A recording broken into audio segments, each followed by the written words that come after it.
To quote the great Jimi Hendrix, knowledge speaks, but wisdom listens.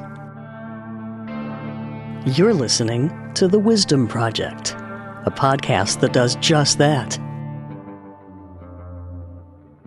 We listen. My name is Doug Boyd, Director of the Louis B. Nunn Center for Oral History in the University of Kentucky Libraries. And I'm Kopana Terry, Oral History Archivist for the Nunn Center.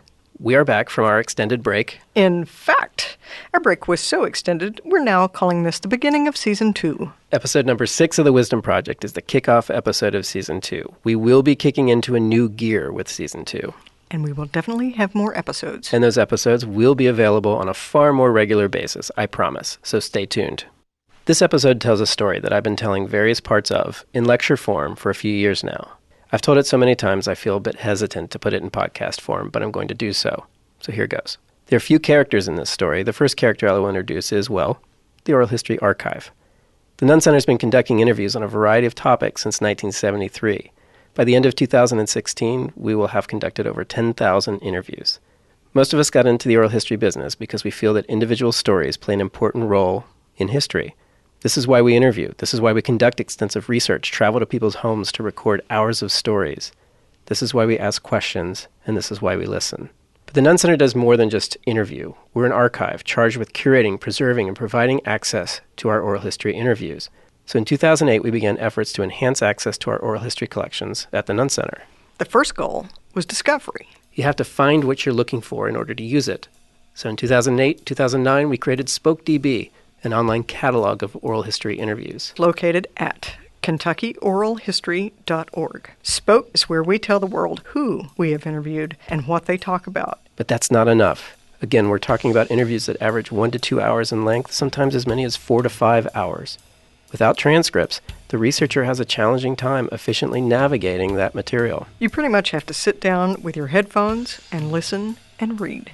So in 2008, we created something called OHMS, the Oral History Metadata Synchronizer, to enhance access to online oral history. Connect a text search to not just the 4-hour interview, but to the corresponding moment in the 4-hour interview. So you search on a word, it takes you to the moment when that person says the word. So thanks to Spoke and OHMS, we now receive reference requests to access our interviews from all over the world, which brings us to the second character in the story. Giovanni Caruso. In February of 2013, Giovanni sent us an email request from Tremensuoli, Italy, a small town on the coast about halfway between Rome and Naples. He was requesting an interview from our World War II veterans collection. Now, during World War II, there was a brutal 6-month effort on the part of the Allies to break through something called the Gustav Line, which was designed by the Germans to defend this region of Italy, which included the small town of Tremensuoli. So Giovanni was requesting an interview from our World War II veterans collection that discussed the activities in Tremensuoli. Now, in full disclosure, this story takes place in a period the Nunn Center often refers to as pre-Co. So the archivist before me received the email request to access this interview. We had the online description of this interview and Spoke, but the actual interview audio and transcript was not yet available online. So Giovanni had to more formally request access to the interview by way of email. The interview he was requesting was a 4-hour interview with an individual named Marshall Webb, who was from Campbellsville, Kentucky, recorded in 1986 by Colonel Arthur L. Kelly. Now, if we're talking about characters in the story, Marshall Webb is absolutely the lead character. The online description of Webb's interview indicated that in this interview, he talked about his experiences fighting in this small town of Tremensuoli. And the little town is called? Tremensuoli. That's where we were at for roughly 3 months. At 11 o'clock, the 5th Army and the 8th Army, the English 8th Army, they stretched all the way across Italy. At 11 o'clock, not 1 minute before and 1 minute after, as I said in that poem, hell broke loose. And that's when we pushed off from Tremensuoli. In fact, the archival description mentions that during the interview, Webb reads a poem that he had written about the Battle of Tremensuoli. Now, that's not your typical World War II veteran oral history interview experience, is it? Definitely not. So let's take a listen to Marshall Webb's poem. Somewhere in Italy, on the 11th of May, we waited for our orders one cool, cloudy day. As we waited patiently and darkness drew near, we received our orders to have no fear. As I looked at my watch, it was just even 10.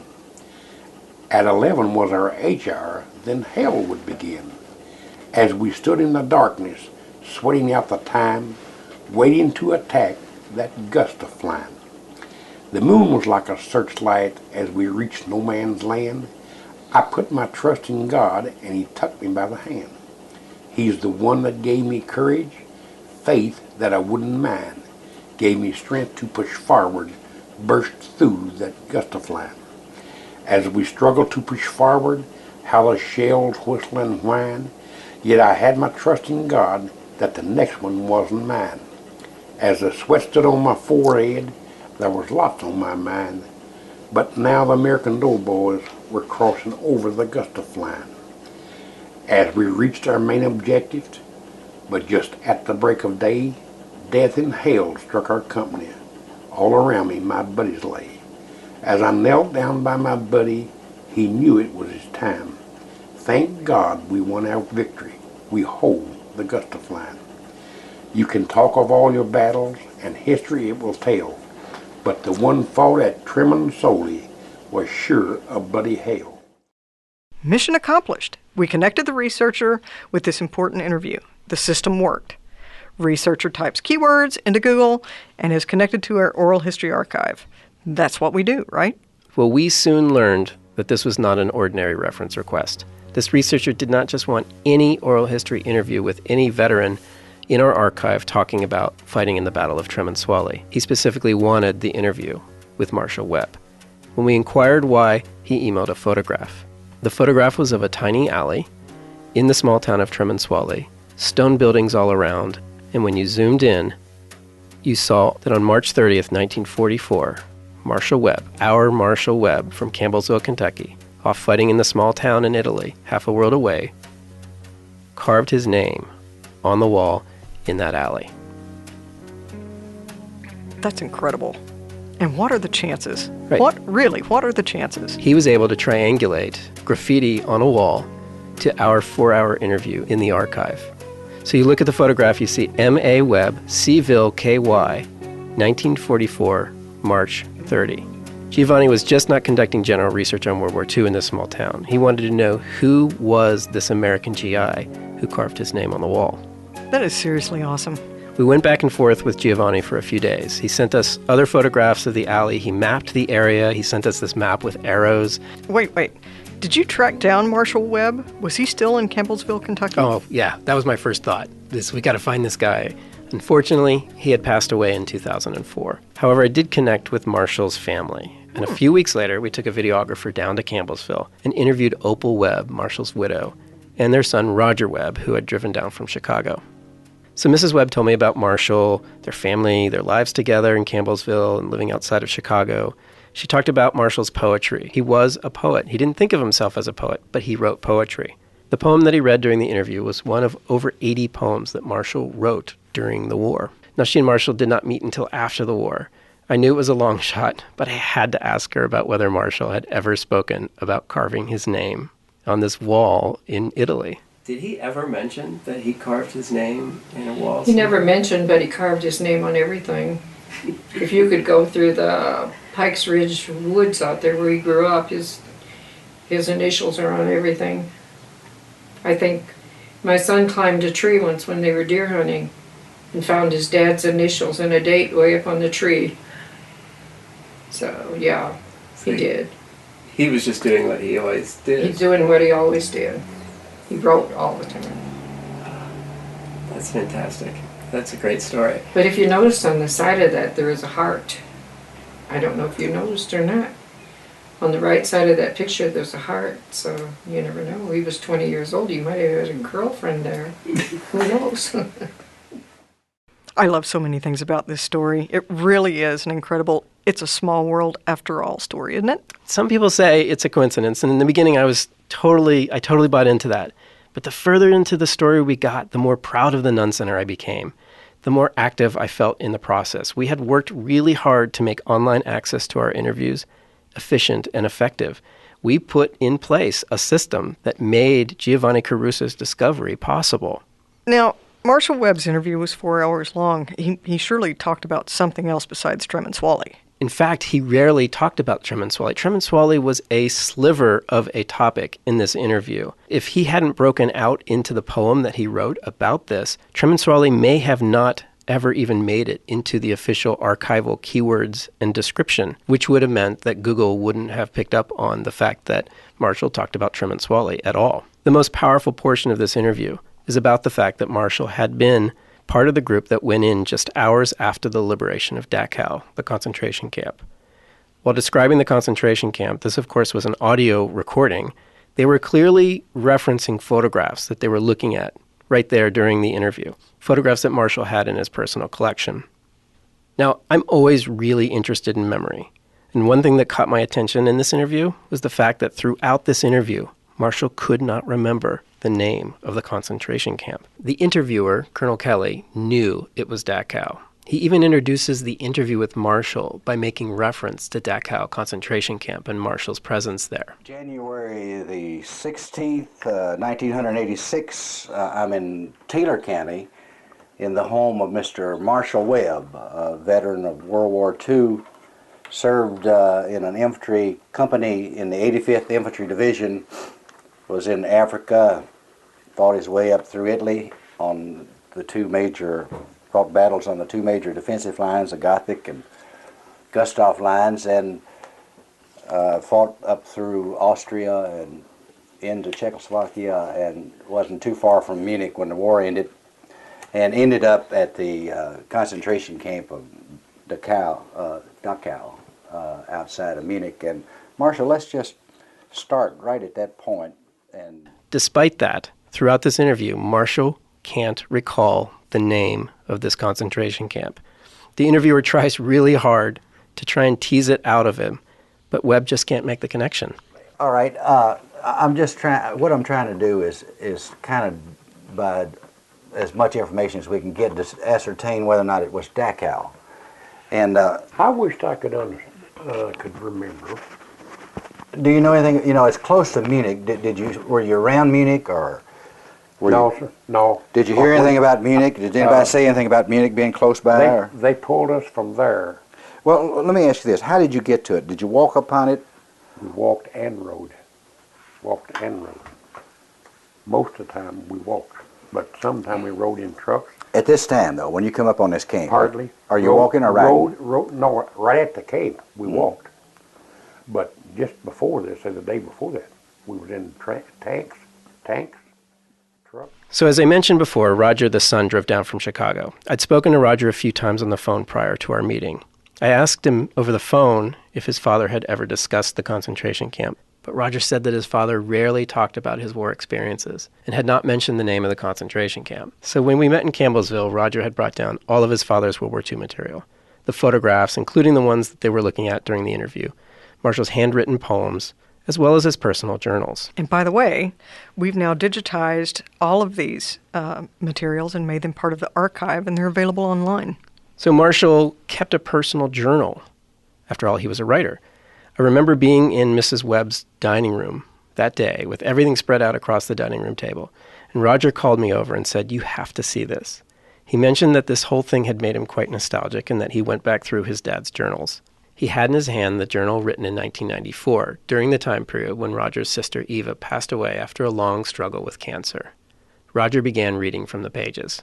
In his little log, one that we found that he had wrote in his daily pocket that he carried with him, my sister Eva had cancer and passed away. And on here he wrote, "Eva passed away March 28th, Monday, 8:30 p.m., 94, at Seaville Hospital, room 202. And they put down here that her funeral is at 11 o'clock, March 31st at Lyon DeWitt Funeral Home. And we're going to put her in Green Garden Memorial Cemetery." And the next page, I just happened to flip it over, and it says, "The name of the prison camp is Dachau." The entry after writing about the death of his daughter, Marshall simply wrote, "The name of the prison camp is Dachau." And it must have just snapped that day. That's what it was, because it's just 3 lines, and then right underneath that he says, "Today Eva would have been her birthday, April 7th, 94. 8 years following the oral history interview in 1986, the death of Marshall Webb's daughter, Eva, triggered this memory.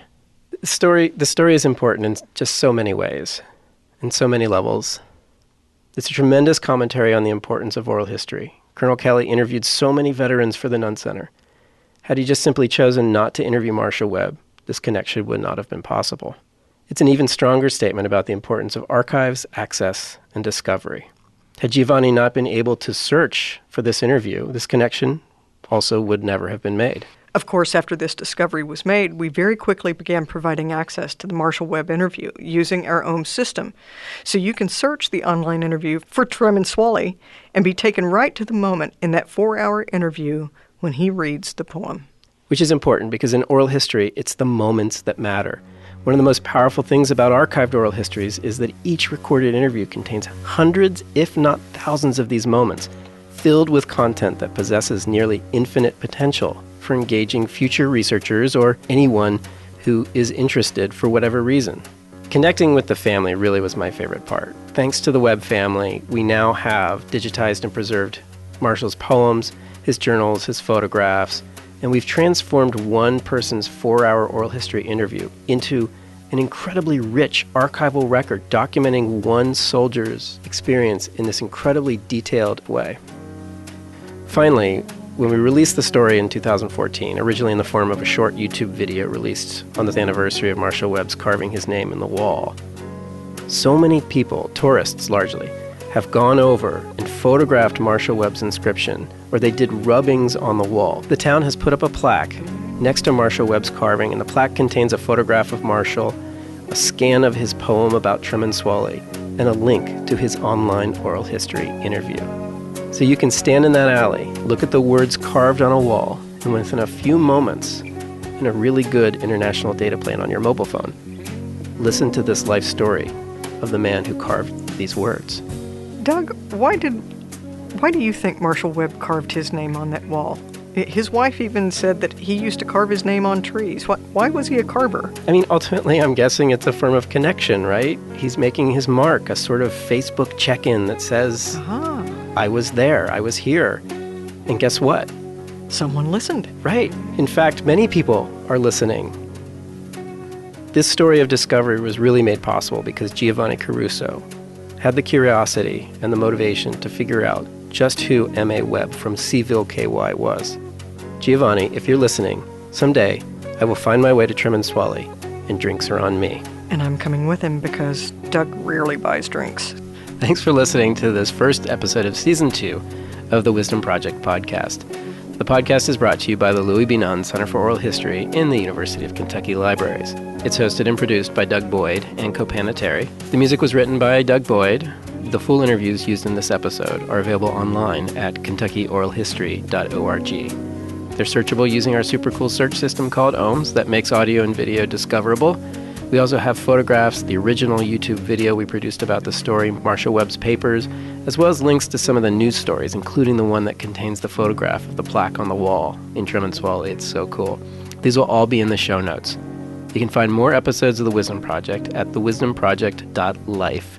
Subscribe to the podcast on iTunes or your favorite podcasting platform. If you like the Wisdom Project podcast, say something in the form of a review on iTunes. It matters. Like the Nunn Center on Facebook or check out our blog at nunncenter.org. Follow Copanna and I on Twitter at Douglas A. Boyd and at The Real Copanna.